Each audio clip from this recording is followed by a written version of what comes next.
2013 সালে কামদুনি কাণ্ডের পর, যেটা রাজ্যকে একেবারে নাড়িয়ে দিয়েছিল, 6 জুলাই মুখ্যমন্ত্রী নিজে বলেছিলেন কোট আনকোট যে আমরা 25 দিনের মধ্যে চার্জশিট করে দিয়েছি। সত্যি করে দিয়েছিল রাজ্য সরকার, প্রত্যেক দোষীর শাস্তি হবে। কিন্তু শেষ পর্যন্ত সেই কামদুনি কাণ্ডে কি দেখা গেল? যে দোষী সাব্যস্ত, একেবারে সলিলদা সঠিক বলেছেন, দোষী সাব্যস্ত 6 জনের মধ্যে 4 জনই মুক্তি পেয়ে গেল। তার মধ্যে তথ্য প্রমাণের অভাবে ফাঁসির সাজাপ্রাপ্ত একজন বেকসুর খালাস পেয়ে গেল।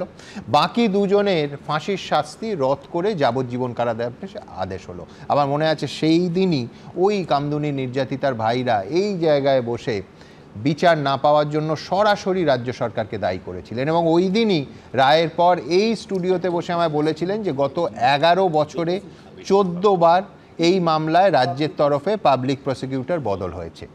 একই ধরনের অভিযোগ উঠেছিল কাটোয়া কাণ্ডে। অভিযোগ ছিল যে আদালতে পর্যাপ্ত তথ্য প্রমাণ দিতে পারেনি পুলিশ, আর তাই 5 অভিযুক্তকে বেকসুর খালাস করে দিয়েছিল কাটোয়া ফাস্ট ট্র্যাক আদালত।